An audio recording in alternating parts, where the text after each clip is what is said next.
Papež Frančišek je med jutranjo mašo v kapeli doma Svete Marte spodbudil k vsakodnevnemu trudu za naše posvečenje.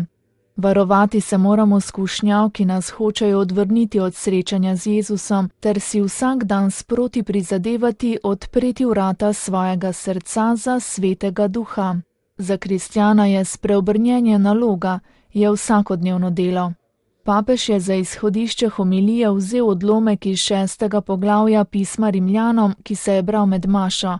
Izpostavil je, da če hočemo preiti iz služenja nečistosti k posvečenju, se moramo zato truditi vsak dan. Sveti Pavel uporablja podobo športnika, ki se uri za tekmo in vloži veliko napora v to, da bi zmagal. Mi pa, ki moramo doseči tisto veliko zmago v nebesih, kako bomo to storili? Sveti Pavel nas zelo spodbuja, naj nadaljujemo v tem prizadevanju.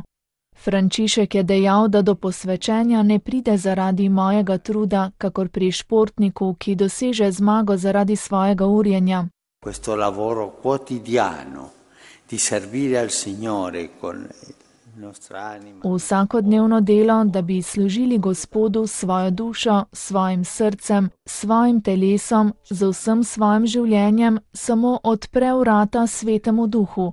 On je tisti, ki vstopi v nas in nas reši. On je dar v Jezusu Kristusu, je poudaril Sveti Oče in dodal, da smo mi tisti, ki odpremo vrata s svojim trudom.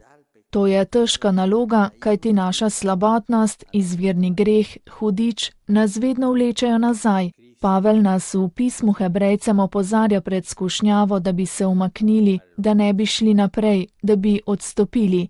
A vedno je treba iti naprej, vsak dan malo, tudi takrat, ko je pred nami velika težava, je spodbudil papež.